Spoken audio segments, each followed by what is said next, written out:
Good morning everyone and you are most welcome once again on my YouTube channel JM rank booster. आप सभी का एक बार फिर मेरे YouTube channel JM rank booster पर हार्दिक स्वागत है और आशा करता हूं कि आप अपनी तैयारी अच्छे से कर पा रहे होंगे। और जैसे कि हमने लास्ट क्लास में देखा भूकंप ज्वालामुखी को जाना, पहले उससे पहले हमने भूकंप को जाना और ज्वालामुखी को जाना और दोनों लगभग कुछ सिमिलैरिटी रखती है।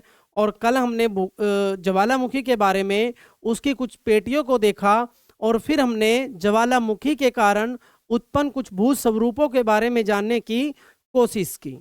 तो हमने कुछ ज्वालामुखी की पेटियों को देखा कि ज्वालामुखी विश्व में ज़्यादा कहाँ आते हैं और उनके ज़्यादा आने के पीछे का कारण क्या है, यानी वो किसी विशेष स्थान पर ज़्यादा आते हैं।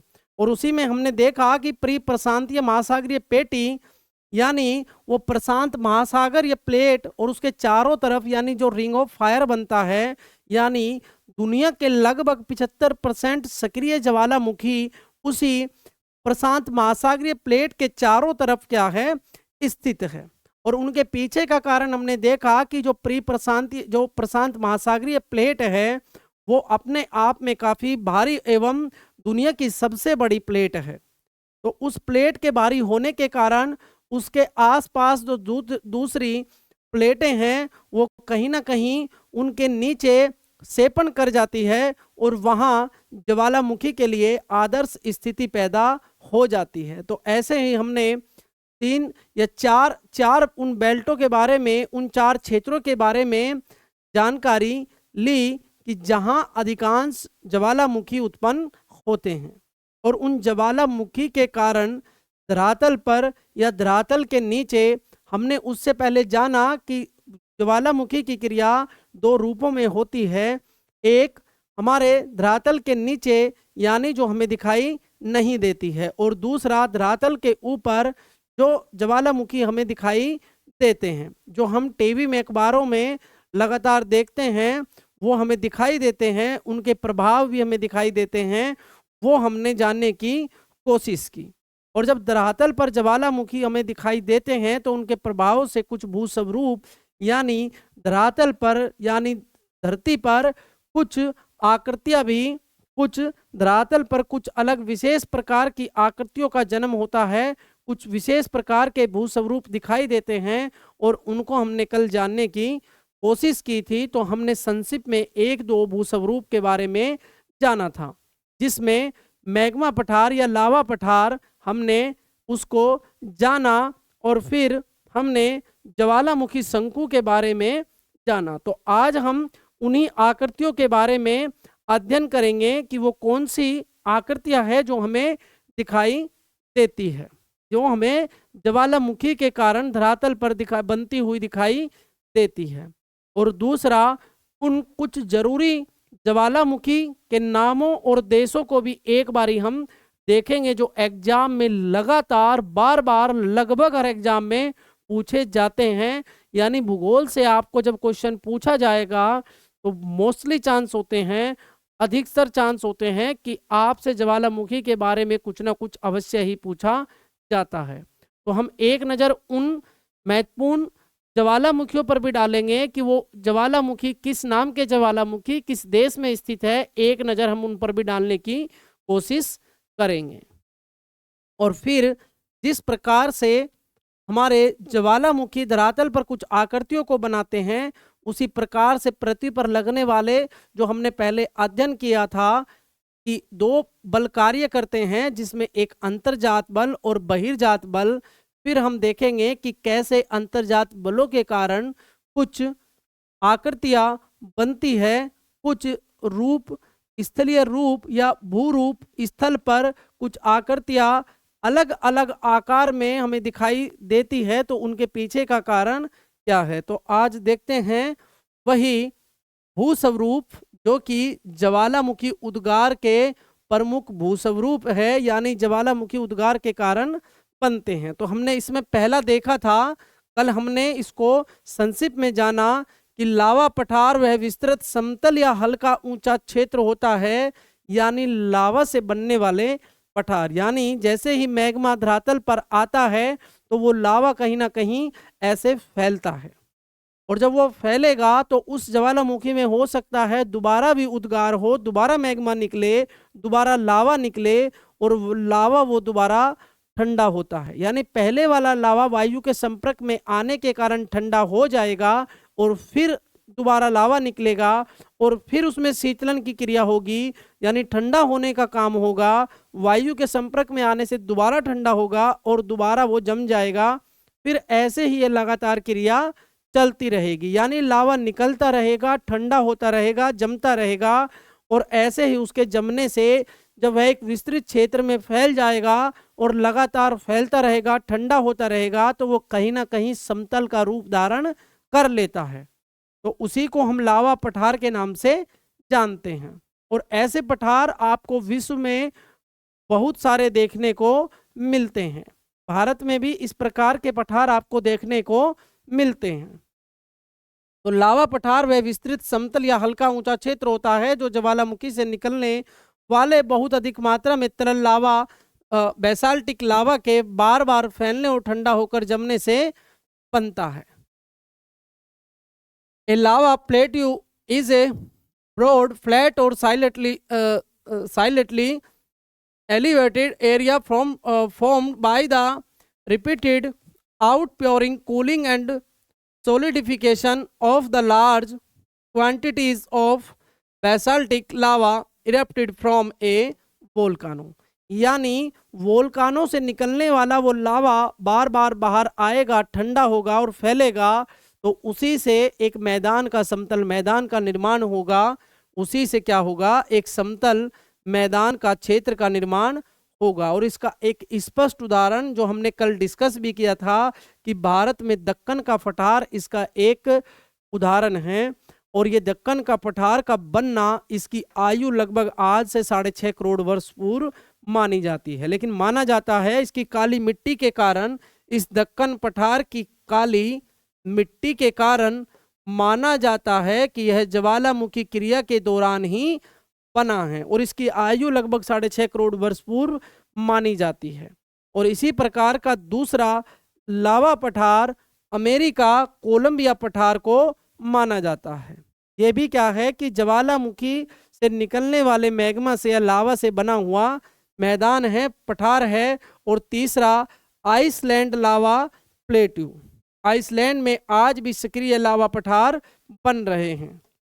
तीसरा इथोपियाई पठार जो कि अफ्रीका में स्थित है, यानी ये वो पठार है जो ज्वालामुखी क्रिया के दौरान निकले हुए मैग्मा के लगातार फैलने, ठंडा होने और फिर बार बार यही होने से दूर तक यानी विस्तृत क्षेत्रों में फैल जाने से एक समतल मैदान का निर्माण करते हैं।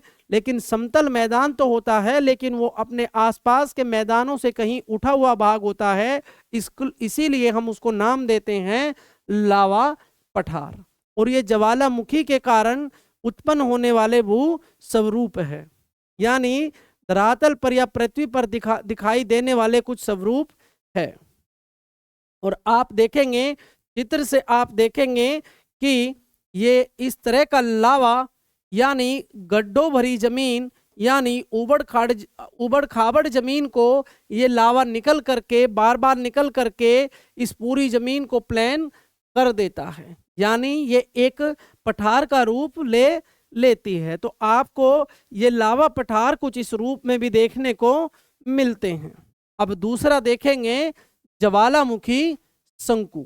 ज्वालामुखी शंकु, तो जब ज्वालामुखी फटता है या ज्वालामुखी के मुख से मैग्मा निकलता है तो वो पहले अपने दोनों तरफ ऐसे गिरता है।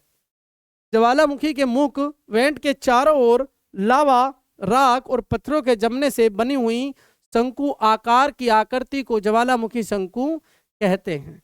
यानी आप मान के चलिए कि यहाँ से मैग्मा निकलता है, तो मैग्मा निकलेगा तो साइडों में फैलता जाएगा और वो मैग्मा लगातार निकलता रहेगा और वो फैलता रहेगा। तो ऐसे में क्या होगा कि वो एक शंकु का रूप लगभग ले लेता है। तो इस ज्वालामुखी क्रिया के दौरान निकलने वाला मैग्मा राख और पत्थर, ये सब इस क्रिया में जो निकलते हैं ये साइडों में लगातार जमते रहते हैं और उससे एक शंकु के आकार की आकृति का निर्माण होता है और उसी को हम ज्वालामुखी शंकु के नाम से जानते हैं। और ज्वालामुखी शंकु के जो प्रकार हैं वो उससे निकलने वाले पदार्थों पर निर्भर करते हैं। यानी ज्वालामुखी क्रिया के दौरान मैग्मा के रूप में जो पदार्थ निकलकर बाहर आते हैं वो ज्वालामुखी की शंकु की प्रकृति उन पदार्थों पर निर्भर करती है। और ज्वालामुखी जो शंकु के प्रकार है जब हम उनकी बात करते हैं तो उसमें नंबर आता है, पहला नंबर आता है राख शंकु यानी सिंडर कौन, और राख और छोटे पत्थरों से बना होता है। यानी आप देखेंगे ये इस बात पर निर्भर करता है कि वहाँ किस प्रकार का मैग्मा है या किस प्रकार की चट्टानें या किस प्रकार की चीजें पृथ्वी के अंदर जहाँ से वो मैग्मा निकल के आता है यानी एस्थिनोस्फीयर से किस प्रकार की चट्टानें या क्या कौन से पदार्थ वहाँ अवस्थित है, उसके निकलने पर उन पदार्थों की प्रकृति पर निर्भर करता है कि वो शंकु किस प्रकार के बनेंगे। तो हम देखते हैं कि शंकु के प्रकार में पहला प्रकार होता है राख शंकु या सिंडर कौन। और हम देखते हैं कि जब राख और पत्थर के टुकड़े ऐसे बाहर निकलते हैं और फैलते हैं उससे बनी शंकु आकार की आकृति को राख शंकु के नाम से जानते हैं। दूसरा मिश्रित शंकु यानी जब ऐसा हो कि लावा तो निकले ही निकले और साथ में राख भी निकले तो लावा और राख से मिलकर जो आकृतियां बनेगी, जो मैग्मा के साथ राख मिलकर बाहर आएगी और जो शंकु के आकार की आकृति बनेगी उसको हम मिश्रित शंकु के नाम से जानते हैं। उसको हम मिश्रित शंकु के नाम से जानते हैं। जब लावा और राख दोनों से बने हुए ऐसे शंकु जब बाहर आते हैं तो उन्हीं को हम मिश्रित शंकु के नाम से जानते हैं। और इसका स्पष्ट उदाहरण माउंट फ्यूजी जापान में देखने को मिलता है।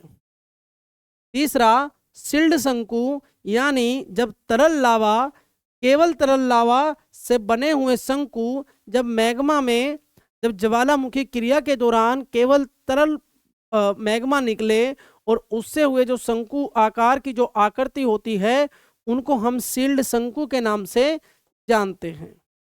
नेक्स्ट आप देखेंगे कि ये जो सील्ड शंकु जो शंकु होते हैं चाहे वो किसी भी प्रकार के हो उनकी आकृति कुछ इस प्रकार से आपको दिखाई देती है।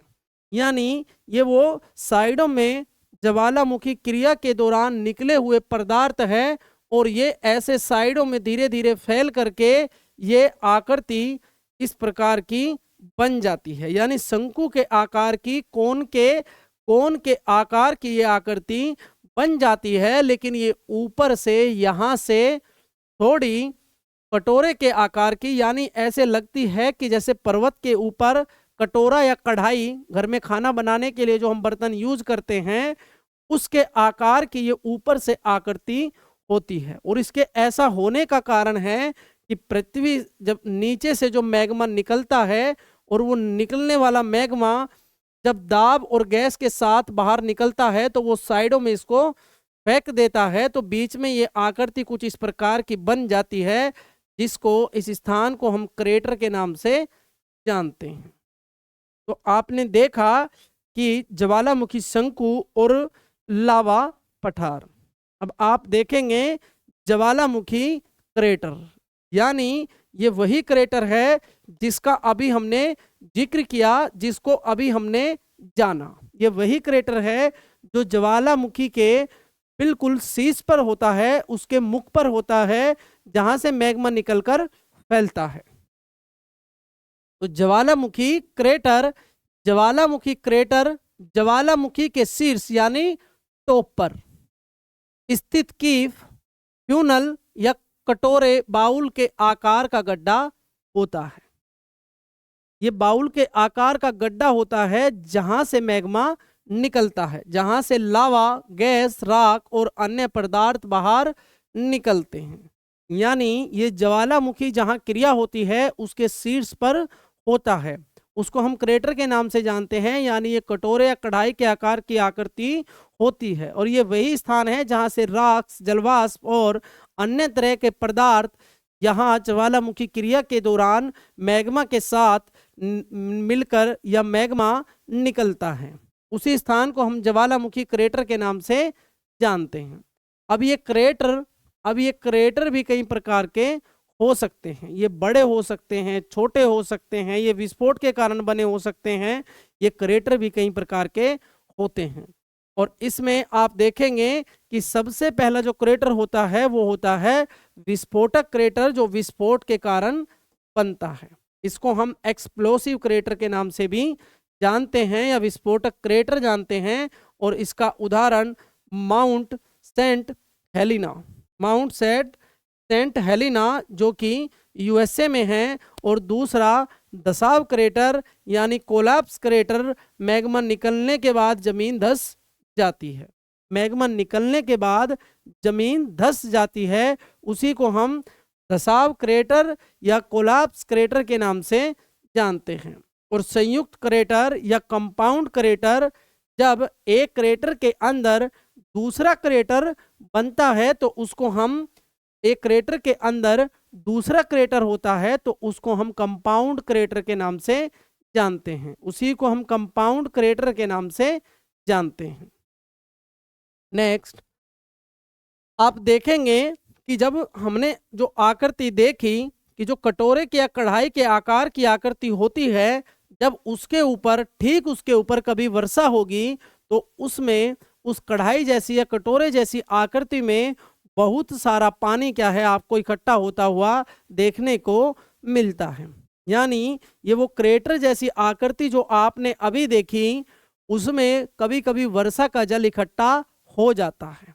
और ये आकृति जिसको हम क्रेटर के नाम से जानते हैं, मैंने बताया कि इसकी जो व्यास है, यानी इस क्रेटर की आकृति कभी कभी 2 किलोमीटर तक भी आपको देखने को मिलती है। यानी यहाँ हम चीज़ों को बहुत इजीली माइंड में ये सेट कर रहे हैं कि ज्वालामुखी होता होगा, और ऊपर ज्वालामुखी होने के बाद ऊपर जहाँ विस्फोट होता है या जहाँ से मैग्मा निकलता है, जहाँ से ज्वालामुखी क्रिया से निकलने वाले पदार्थ निकलते हैं, और जो स्पेस बनता है जिसको हम क्रेटर जानते हैं, यानी ये स्पेस 2 किलोमीटर लंबा होता है।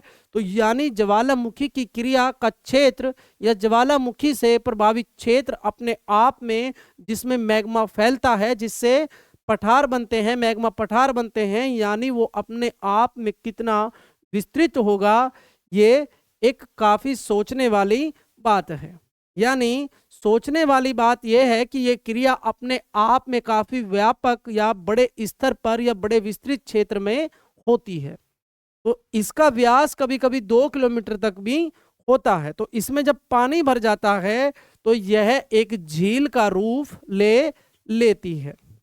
तो जब क्रेटर में वर्षा जल भर जाता है तो झील बन जाती है। और इसका प्रमुख उदाहरण crater lake Oregon USA, crater lake Oregon USA में आपको देखने को मिलता है। और इसी प्रकार की जो विश्व की सबसे बड़ी लेक है वो टोबा झील, जो कि इंडोनेशिया में है। टोबा झील ज्वालामुखी क्रिया के कारण, ज्वालामुखी की क्रिया होने के कारण बनने वाली सबसे बड़ी झील वो हमारी टोबा झील इंडोनेशिया में है, और यह विश्व की सबसे बड़ी ज्वालामुखी झील है।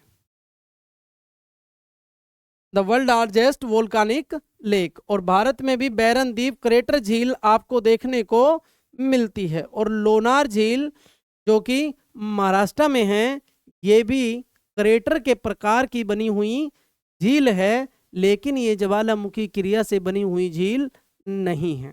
ये ज्वालामुखी क्रिया से बनने वाली झील नहीं है। कौन सी? लोनार झील। लोनार झील जो कि महाराष्ट्र में है, वो ज्वालामुखी क्रिया से बनी हुई झील नहीं है, लेकिन देखने में आपको बिल्कुल क्रेटर लेक के जैसी लगेगी कि मानो यहाँ पहले कभी ज्वालामुखी की क्रिया हुई हो और उससे क्रेटर बना हो और इसमें बरसात हुई हो और जल भरा हो और ये ज्वालामुखी से निर्मित झील हो। लेकिन माना जाता है कि क्षुद्र गणें से बनी हुई ये झील है, यानी वो आकाशीय पिंड जो कभी कभी पृथ्वी के गुरुत्वाकर्षण में आ जाने के कारण पृथ्वी पर गिर जाते हैं और जिस स्थान पर गिरते हैं वहां एक खड्डा हो जाता है, तो उस खड्डा होने से बनी हुई झील, ऐसी झील को हम देखते हैं कि वो लोनार झील है। लेकिन ये इस प्रकार की दिखाई पड़ती है, तो इसको कभी कभी हम लोनार झील को भी क्रेटर झील के रूप में देखते हैं, लेकिन ये क्रेटर झील नहीं है। जबकि बैरन द्वीप यानी अंडमान निकोबार में जो झील है वो कहीं ना कहीं क्रेटर झील है, यानी वो ज्वालामुखी से बनी हुई झील है। अब देखेंगे कैलडेरा। कैलडेरा, तो कैलडेरा जो है वो बिल्कुल क्रेटर के ही समान है, वो बिल्कुल क्रेटर के ही समान है, लेकिन ये बहुत बड़ी, उससे लगभग 20 से 25 गुनी बड़ी होती है। अब देखेंगे कि कैलडेरा ज्वालामुखी विस्फोट के बाद बनने वाला बहुत बड़ा गोलाकार या कढ़ाई के आकार का गड्ढा होता है जो ज्वालामुखी के ऊपर भाग के धंसने से बनता है। यानी होता क्या है कि ये जो हमारा ज्वालामुखी होता है इसके ऊपर जो क्रेटर के जिसको हम क्रेटर बोलते हैं, जो एक गड्ढा ये बना होता है, कभी कभी ज्वालामुखी क्रिया के बाद ये गड्ढा धंस जाता है। ये गड्ढा, ये साइडों का, ये सब कुछ इसके अंदर समा जाता है और इसका जो क्षेत्र है ये कहीं ना कहीं और ज़्यादा बड़ा हो जाता है। इसका ये क्षेत्र कहीं और ज़्यादा बड़ा हो जाता है। तो आप देखेंगे कि कैलडेरा ज्वालामुखी विस्फोट के बाद बनने वाला बहुत बड़ा गोलाकार या कढ़ाई के आकार का गड्ढा होता है जो ज्वालामुखी के ऊपरी भाग के धंसने से बनता है। आप कभी कभी ऐसे मिट्टी से जब बचपन में खेले होंगे तो साइडों की मिट्टी अक्सर आपने देखी होगी कि हम जब बीच में से मिट्टी निकालते रहते हैं तो वो साइडों की मिट्टी नीचे गिरना शुरू कर देती है। तो ऐसे ही ठीक ज्वालामुखी क्रिया में होता है कि जब वो ऐसी आकृति बनती है तो कहीं ना कहीं वो बाद में वो साइडों से वो पदार्थ नीचे गिरने शुरू हो जाते हैं, तो वो उसके धंसने से जो जिस प्रकार की आकृति बनती है उसी को हम कैलडेरा कहते हैं। विश्व के प्रमुख उदाहरण जिसमें येलोस्टोन कैलडेरा जो कि यूएसए में है, विश्व की सबसे बड़ी कैलडेरा में से एक सुपर वोल्कानो क्षेत्र ये वही है जो येलोस्टोन कैलडेरा है। वो विश्व की सबसे बड़ी कैलडेरा है जो कि यूएसए में है। और दूसरी क्रेटर लेक जो कि यूएसए में है। दूसरी इस प्रकार की बनी हुई कढ़ाई के आकार की आकृति जो साइडों के धंसने से बनती है वो कहाँ है, वो भी यूएसए में है और उसको हम माउंट माजामा ज्वालामुखी में बनी हुई क्रेटर लेक स्थित है। यानी क्रेटर लेक कैलडेरा जो यूएसए में माउंट माजामा ज्वालामुखी में बनी हुई क्रेटर लेक स्थित है। और तीसरी जो विश्व की सबसे बड़ी कैलडेरा है वो टोबा कैलडेरा इंडोनेशिया में, जो कि अभी हमने देखा क्रेटर में भी देखा, वो सबसे बड़ी कहाँ है, टोबा इंडोनेशिया में आपको देखने को मिलती है।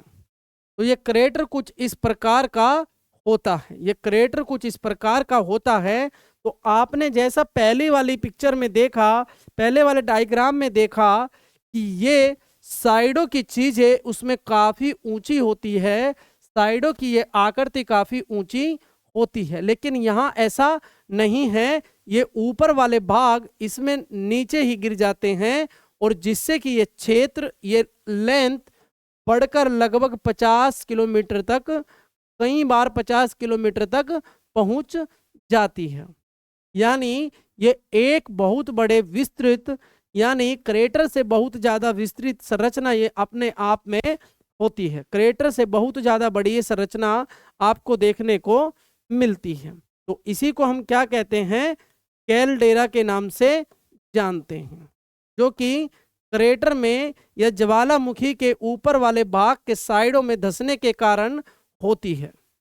तो इसी को हम कैलडेरा के नाम से जानते हैं। और अब हम देखेंगे विश्व के प्रमुख ज्वालामुखी। अब तक हमने ज्वालामुखी को समझा।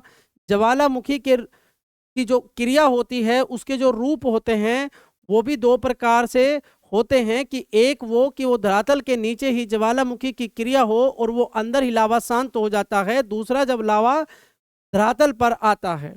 और फिर हमने सक्रियता के आधार पर ज्वालामुखी का वर्गीकरण देखा कि कैसे कुछ सक्रिय ज्वालामुखी, कैसे कुछ सुसुप्त ज्वालामुखी और कैसे कुछ शांत ज्वालामुखी होते हैं। और फिर हमने देखा कि संसार में किन क्षेत्रों में अधिकांश ज्वालामुखी आपको देखने को मिलते हैं, यानी वो कौन सी बेल्ट है, जहां वो कौन से क्षेत्र है जहां अधिकांश ज्वालामुखी आपको देखने को मिलते हैं। और फिर हमने देखा कि ज्वालामुखी क्रिया के दौरान धरातल पर कुछ आकृतियां या स्वरूप देखने को मिलते हैं। तो वो स्वरूप किस प्रकार के हैं, उनके नाम क्या क्या होते हैं। तो हमने देखा कि कैसे पठार, शंकु के आकार की आकृति और फिर ज्वालामुखी के शीर्ष पर कैसे क्रेटर और कैलडेरा बनते हैं। तो अब हम देख लेते हैं विश्व में कुछ महत्वपूर्ण ज्वालामुखी और उनके स्थित, यानी वो किस देश में स्थित है, यानी वो कहाँ पर स्थित है। और ये एग्जाम में बार बार आपको मैच करने को देगा। एग्जाम में आपको हमेशा एक क्वेश्चन देगा कि 4 देश और 4 ज्वालामुखी के नाम देगा और बोलेगा मैच द फॉलोइंग, यानी मिलान कीजिए, यानी मिलान कीजिए। तो आपको ये याद रखने हैं, इनको आपको 2 बार रिपीट करना है और आपको इनका स्क्रीनशॉट ले लेना है, या आपको मेरे टेलीग्राम चैनल पर ये नोट्स मिल जाएंगे, या आप मेरे व्हाट्सएप ग्रुप से भी जुड़ सकते हैं और वो आपको बायो में मिल जाएगा, यानी मेरे यूट्यूब के नीचे डिस्क्रिप्शन बॉक्स में आपको देखने को मिल जाएगा। तो आपको याद रखना है, ये नाम है, यानी ज्वालामुखी का नाम है। और ज्वालामुखी को नाम क्यों दिए जाते हैं, क्यों इनको अलग अलग नाम से जाना जाता है, ताकि हमें उसकी स्थिति का पता चल जाए, यानी वो ज्वालामुखी कहाँ स्थित है उसके नाम से हमें पता चल जाए। इसलिए एक ही क्रिया को अलग अलग नाम से जाना जाता है। यानी ज्वालामुखी सब जगह आते एक ही प्रकार से है, एक ही प्रकार के लगभग होते हैं, लेकिन कौन सा ज्वालामुखी किस देश में है या कौन सा ज्वालामुखी कहाँ पर स्थित है, उसके लिए हमें ये जानना, उसको कोई नाम देना अति आवश्यक है। तो इसीलिए हम सभी ज्वालामुखी को किसी न किसी नामों से उनकी स्थिति के हिसाब से जानते हैं। तो आपको याद रखना है फ्यूजियामा। फ्यूजियामा सबसे ज़्यादा पूछे जाने वाला ज्वालामुखी है, जो एग्जाम में आपसे बार बार विभिन्न लोक सेवा एग्जाम्स में, लोक सेवा द्वारा लिए गए एग्जाम्स में और वनडे एग्जाम्स में बार बार पूछे जाने वाला ज्वालामुखी है, जिसका नाम है फ्यूजियामा, और जो कि जापान में स्थित है। और यूपीपीसीएस में न जाने कितनी बार पूछा गया है कि फ्यूजियामा किस देश में है, या कभी मैच करने को बोला गया है तो कभी किसी प्रकार से, लेकिन ये न जाने कितनी बार एग्जाम में पूछा गया है। दूसरा मेआना फिलीपींस, फिलीपींस। आप सब इसको 2-3 बार पढ़ेंगे, मेआना फिलीपींस। और तीसरा माउंट इरेबस रासद्वीप अंटार्कटिका। यूपीपीसीएस में कई बार इसको पूछा गया है। Mount Erebus Antarctica, Mount Erebus Antarctica. Mount Etna Sicily Italy में, सिसिली द्वीप Italy, Sicily island Italy.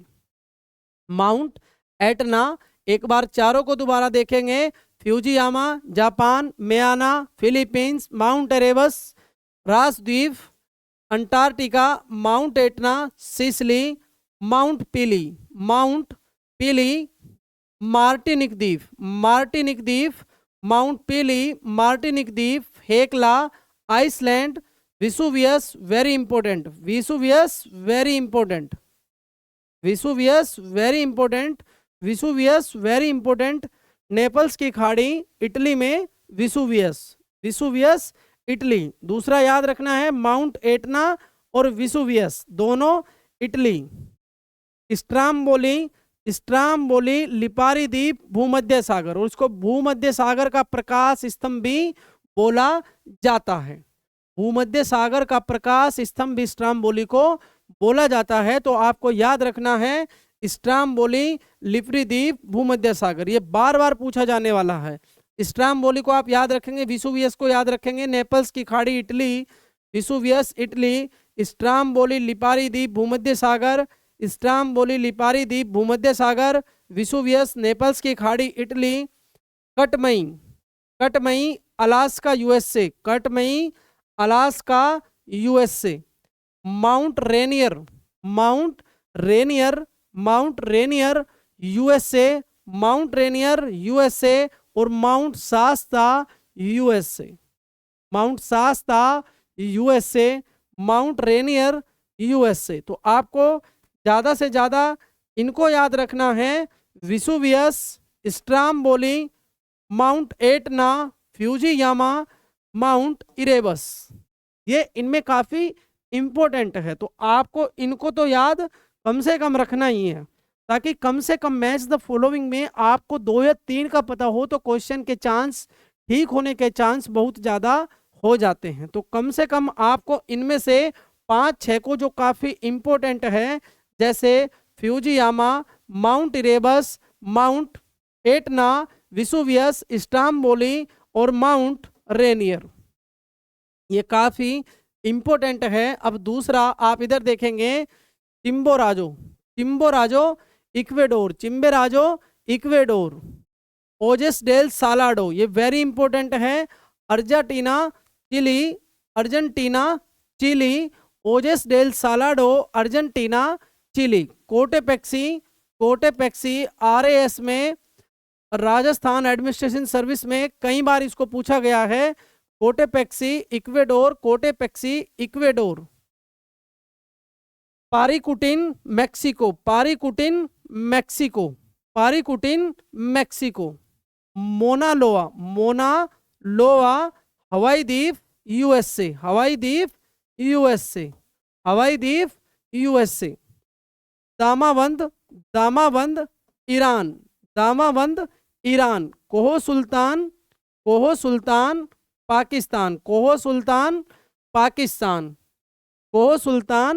Pakistan. Mount पोपा, ये कहाँ है? म्यांमार बर्मा पुराना नाम है, अभी आपको याद रखना है Myanmar. Mount Popa, Koh Sultan Pakistan, Damavand Iran, Mauna Loa very important Hawaii द्वीप यूएसए, और अलबुर्ज ईरान, ये वेरी इंपॉर्टेंट। कराकाटोआ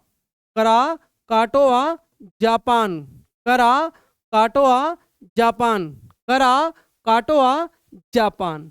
तो ये आपने देखे, इनमें से कुछ वेरी इंपॉर्टेंट है, जिनमें चिम्बाराजो, ओजस डेल सालाडो, कोटेपेक्सी, कोहो सुल्तान, दामाबंद और काराकाटोआ जापान, ये काफ़ी इसमें इम्पोर्टेंट है। इनको आपको याद करना ही करना है, और इनका कोई शॉर्टकट नहीं होता, आपको इनको ये याद करना ही करना पड़ेगा। हाँ, इनका शॉर्टकट एक होता है कि आपको अगर ज्वालामुखी के क्षेत्र पता है तो आप कम से कम ये आइडिया लगा सकते हो कि ज्वालामुखी कहाँ होगा, या वहाँ होगा या नहीं होगा, ये आप एक मोटा आइडिया लगा सकते हो। क्योंकि अधिकांश ज्वालामुखी कहीं ना कहीं दो तीन जो बेल्ट है, जो दो तीन क्षेत्र है, चाहे वो अंतर महाद्वीपीय हो, चाहे फिर वो मध्य अटलांटिक महासागर के हो, या फिर वो प्री प्रशांतीय महासागरीय प्लेट के हो, और इंटर प्लेट यानी प्लेटों के मध्य ज्वालामुखी आपको देखने को बहुत ही कम मिलते हैं। इसीलिए आप एक अंदाजा लगा सकते हैं, आप एक आइडिया लगा सकते हैं, लेकिन उनके नाम और देश आपको याद करने ही करने होंगे। और लगभग मैं मानता हूं कि आप अगर 10 से 15 आप अगर 15 ज्वालामुखी और उनसे संबंधित देश, या जहां वो ज्वालामुखी स्थित है वो देश और उनमें स्थित ज्वालामुखी के नाम अगर आप याद कर लेंगे, तो मुझे लगता है कि आप अवश्य ही क्वेश्चन को ठीक कर पाएंगे, अवश्य ही आपकी एक्यूरेसी 100% रहेगी। क्योंकि आपके 15 में आपको कहीं ना कहीं 2 या 3 नाम अवश्य ही मिल जाएंगे, और उससे मुझे लगता है कि आपको एक आइडिया मैच करने का, या फिर अगर डायरेक्ट नाम भी पूछेगा तो आपको वो आइडिया कहीं ना कहीं लग जाएगा। तो मुझे लगता है कि 10 से 15 नाम आपको याद करने हैं। तो इससे अलग कुछ और ज्वालामुखी है, तो आपको मैं कहता हूं कि दोनों स्लाइड से कम 10 से 15 ज्वालामुखी के नाम याद करने ही हैं। तो आप देखेंगे कि और दूसरे कुछ ज्वालामुखियों के नाम हैं, और जिनमें जो पहला है सबनकाया, जो कि पेरू में है, माउंट ताल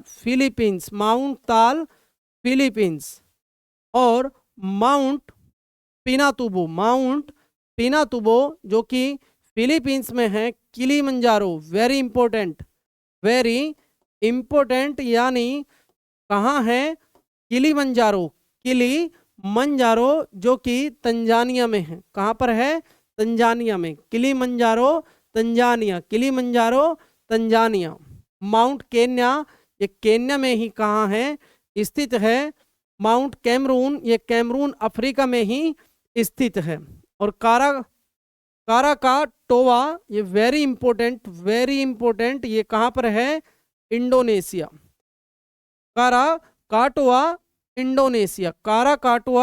Indonesia, very important, Krakatoa Indonesia. और सेंट हेलेंस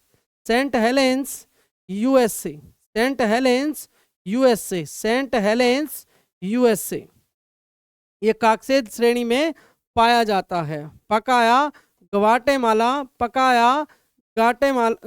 ग्वाटेमाला और सुक्रुजीमा सोनोवाजीमा जापान, और एरेनल कोस्टा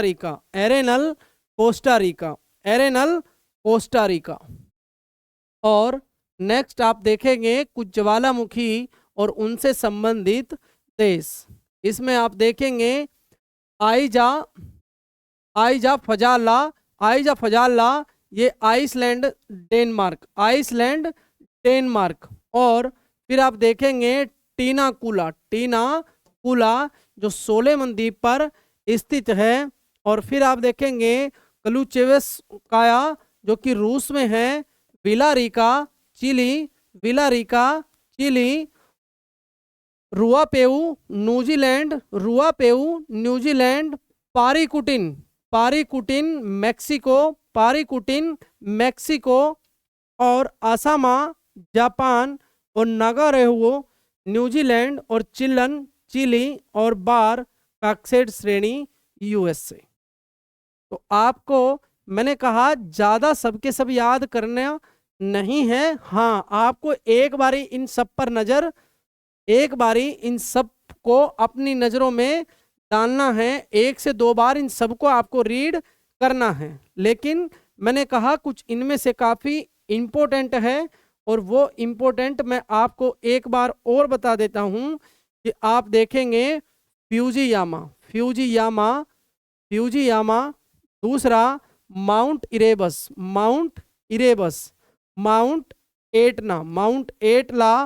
एटना जो कि इटली में है, और ये यूरोप का सबसे ज़्यादा सक्रिय ज्वालामुखी भी है।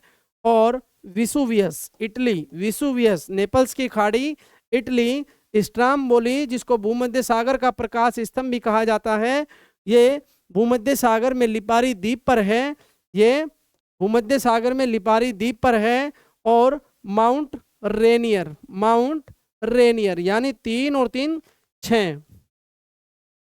ओजस डेल सालाडो अर्जेंटीना चिली, ओजस डेल सालाडो कोटेपेक्सी इक्वेडोर कोटेपेक्सी इक्वेडोर।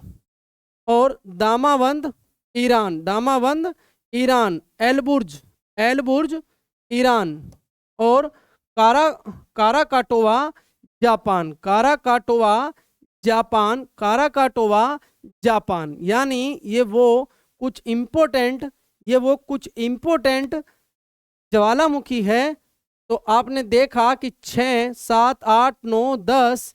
और अगले वाली स्लाइड से आप देखेंगे कि इसमें माउंट ताल किलीमंजारो तंजानिया, माउंट ताल फिलीपींस। और काराकाटोवा इंडोनेशिया। और आप देखेंगे इनमें विलारिका चिली और असामा जापान। ये काफ़ी इम्पोर्टेंट है। ये वो है जो एग्जाम में मोस्ट रिपीटेड है, एग्जाम में आपसे बार बार पूछे जाते हैं। ये वो हैं जो एग्जाम में आपसे बार बार पूछे जाते हैं। तो आपको इनको याद करना है, इनको याद करके चलना है। अगर आप चाहते हैं कि मेरे को एग्जाम में वही 2-4 नंबर आपको जो है मेरिट से बाहर कर देते हैं, तो आपको इसीलिए इन चीज़ों को याद रखना है ताकि आपका एक अच्छा स्कोर करने में ये चीज़ें सहयोग कर सके, इनसे आपको एक अच्छा स्कोर मिल सके।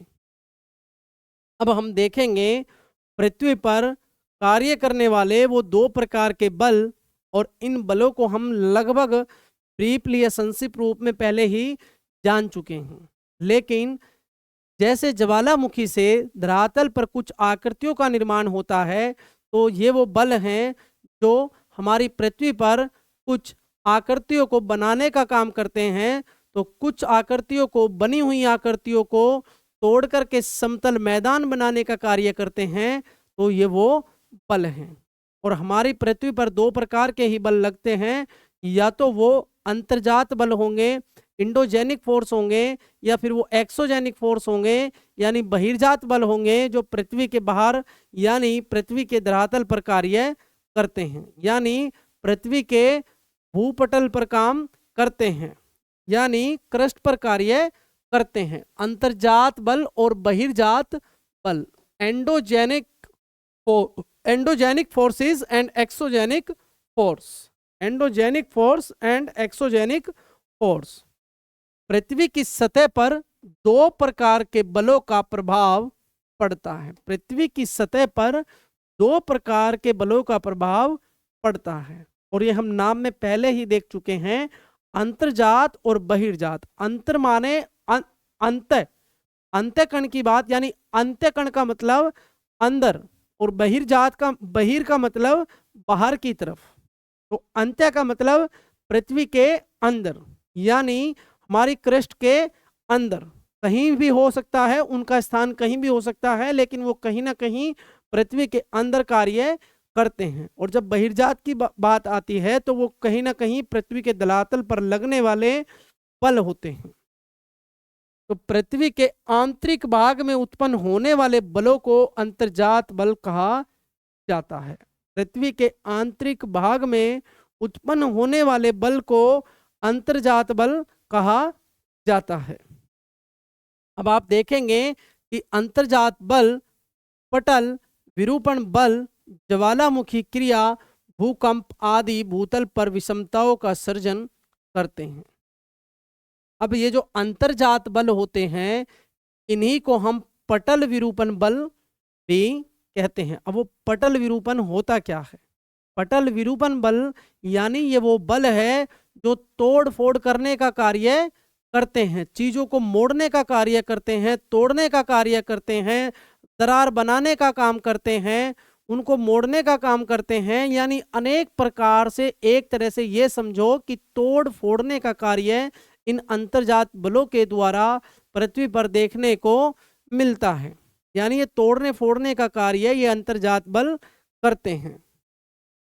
और भूतल पर विषमताओं का सर्जन यानी भूतल पर विषमताएं पैदा करने का कार्य इन बलों के द्वारा किया जाता है। बहिर्जात बल जो बहता जल यानी पृथ्वी की बाहरी भाग पर बहता हुआ जल, सागरीय तरंग और हिमानी और भूमिगत जल, पवन आदि समतल स्थापक बल होते हैं।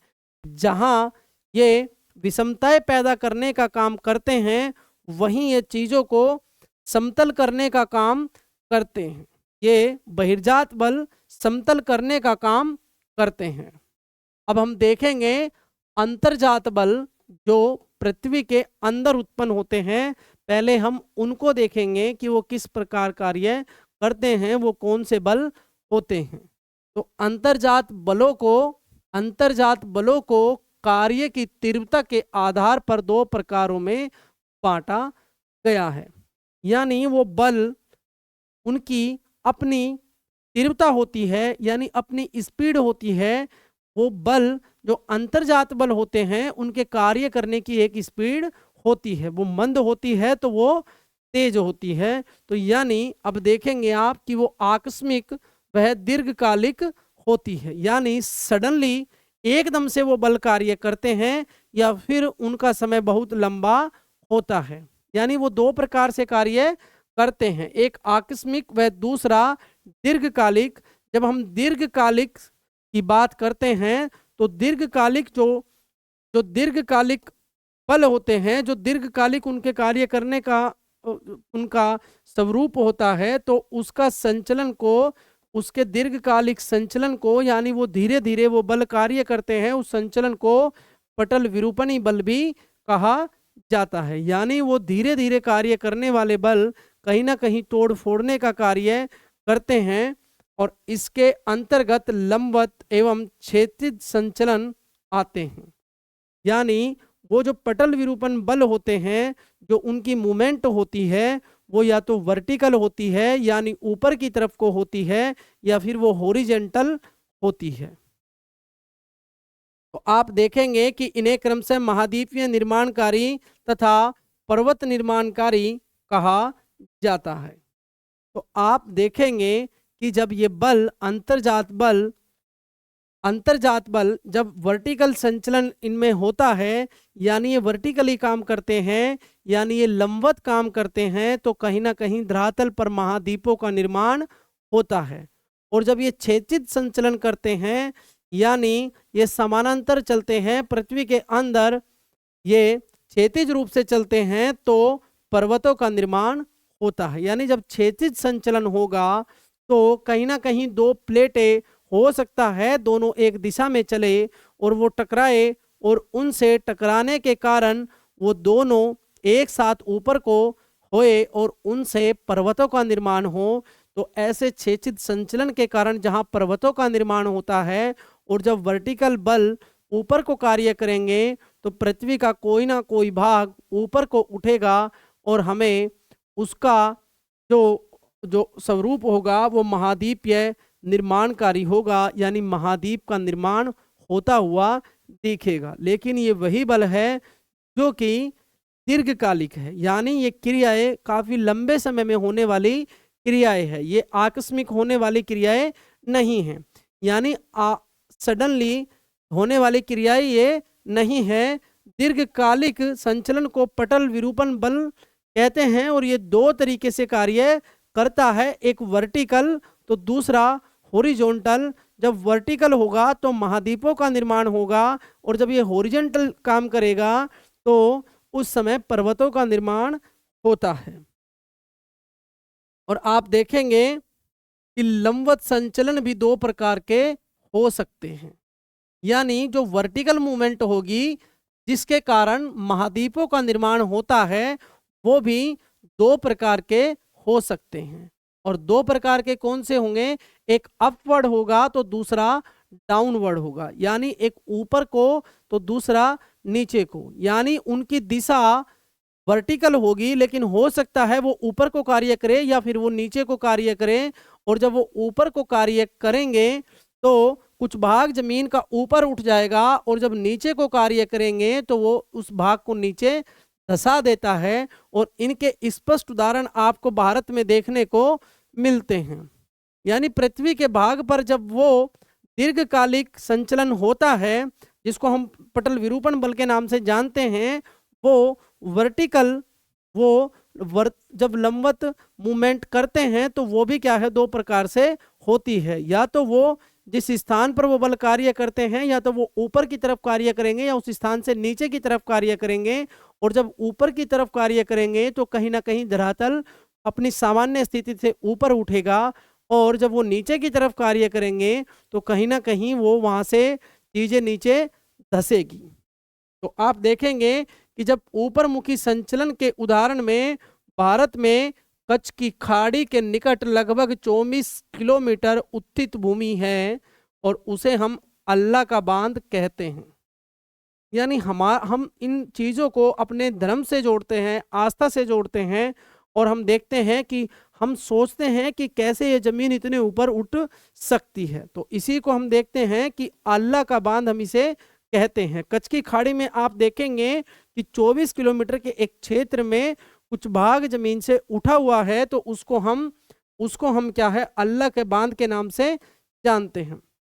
इंग्लैंड व स्कॉटलैंड में समुद्र तल से सैकड़ों मीटर नीचे कोयले की खुदाई इंग्लैंड व स्कॉटलैंड में समुद्र तल से सैकड़ों मीटर नीचे कोयले की खुदाई वह बंबई के प्रिंस डॉक यार्ड क्षेत्र की जलमग्न वन आदि उद्योमुखी संचलन के उदाहरण हैं। यानी ये वो उदाहरण हैं जब जमीन नीचे जाती है, जब जो मूवमेंट होती है वो डाउनवर्ड होती है। तो ये वो दो उदाहरण आपको देखने को मिलेंगे इंग्लैंड व स्कॉटलैंड में, और बम्बई के डॉक यार्ड क्षेत्र में आपको वो उदाहरण देखने को मिल जाते हैं। ये उदाहरण आपको देखने को मिल जाते हैं। तो आपने देखा कि किस प्रकार अंतर्जात बल वर्टिकली और हॉरिजॉन्टली काम करते हैं। और जब हम वर्टिकली की बात करते हैं तो वर्टिकल भी दो प्रकार से कार्य करता है। यानी वो अपनी सामान्य स्थिति से या तो ऊपर को जाएगा या फिर उसी स्थान पर नीचे को जाएगा। ऊपर को जाएगा तो पृथ्वी का धरातल का कुछ भाग ऊपर उठ जाएगा, सामान्य से कुछ ऊपर उठ जाएगा, और डाउन जाएगा तो वो भाग नीचे को धसेगा, जो हमें इंग्लैंड और स्कॉटलैंड में जो उदाहरण देखने को मिलते हैं, और मुंबई के डॉक यार्ड में इस प्रकार के उदाहरण देखने को मिलते हैं। और उठे हुए भाग के यानी अपवर्ड मूवमेंट के जो उदाहरण है वो कच्छ की खाड़ी में, जिसको हम अल्लाह का बांध के नाम से उस 24 किलोमीटर वाले क्षेत्र को जानते हैं। यानी वो अंतर्जात बल के दीर्घकालिक संचलन के कारण अंतर्जात बल के पृथ्वी के अंदर उत्पन्न हुए बल के दीर्घकालिक संचलन, यानी लंबे समय में जो मूवमेंट हुई और उसके कारण, और वर्टिकल फोर्स के कारण जो पृथ्वी का कुछ भाग ऊपर उठ गया है, जो कहाँ स्थित है, कच्छ की खाड़ी में, उसी को जिसको हम अल्लाह के बांध के नाम से जानते हैं, उसके पीछे का कारण क्या है, वो इंडोजेनिक फोर्स। और कल हम अध्ययन करेंगे इसी बल का और इन्हीं बल के कारण उत्पन्न हुए कुछ भू स्वरूपों का, जो पृथ्वी के ऊपर धरातल पर कुछ स्वरूप या आकृतियों को जन्म देते हैं। कल हम उसको अध्ययन करेंगे और फिर देखेंगे बहिर्जात बल को और बहिर्जात बल से उत्पन्न आकृतियों को। तो आज के लिए यहीं तक, और आशा करता हूं कि आप सब अपने अध्ययन को अच्छे से कर पा रहे होंगे और अपनी तैयारी को अच्छे से कर रहे होंगे। तो आप लगातार क्लासेस को देखते रहिए, लगातार शेयर करते रहिए। आज के लिए यहीं तक, थैंक यू।